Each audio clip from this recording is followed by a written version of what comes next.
बिस्मिल्लाहिर्रहमानिर्रहीम। आज का जो हमारा टॉपिक है वो है एंजाइम के हवाले से। आज हमारे पास मुख्तलिफ एंजाइम की टर्मिनोलॉजीज़ हैं, तो उसके बारे में मैं आज आपको बताऊंगा।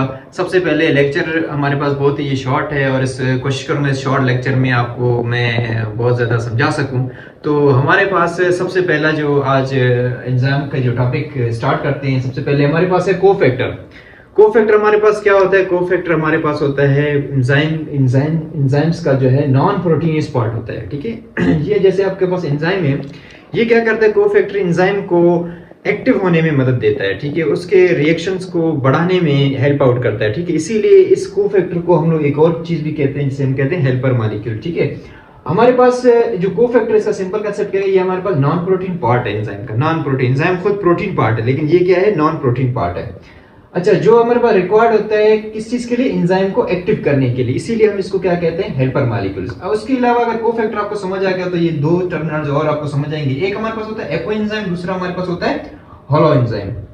एपो एंजाइम क्या होता है? सिंपल सा कंसेप्ट, अगर कोफैक्टर एंजाइम के साथ अटैच नहीं है, अगर कोफैक्टर एंजाइम के साथ अटैच नहीं है तो वो टर्म हमारे क्या कहलाएगा? Apo enzyme. अगर कोफैक्टर एंजाइम के साथ अटैच है तो वो हमारे पास क्या कहलाएगा? Holo enzyme. एपो एंजाइम क्या है? Enzyme without cofactor. Enzyme without cofactor क्या कहलाएगा? Apo enzyme. और होलो एंजाइम क्या होता है? Enzyme with cofactor is called holo enzyme. जैसे ये एंजाइम आपको यहाँ पे अटैच है, उसके बाद सबस्ट्रेट अटैच होके आपका केमिकल रिएक्शन स्टार्ट हो जाता है। इसी तरह दो टर्मिनोलॉजी और इसी के मुताबिक आपको बताऊंगा मैं। अच्छा, एक हमारे पास होता है प्रोस्थेटिक ग्रुप।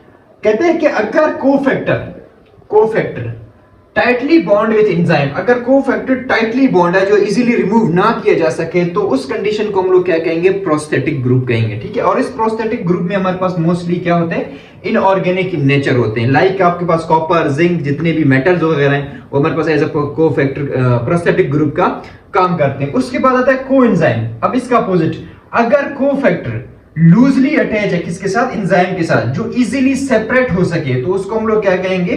कोएंजाइम। और जिसमें हमारे पास मोस्टली आपके पास कितने ऑर्गेनिक कंपाउंड्स आते हैं और विटामिन्स वगैरह आते हैं। उम्मीद करते हैं कि ये लेक्चर बहुत ही छोटा था, आपको समझ आ गया होगा।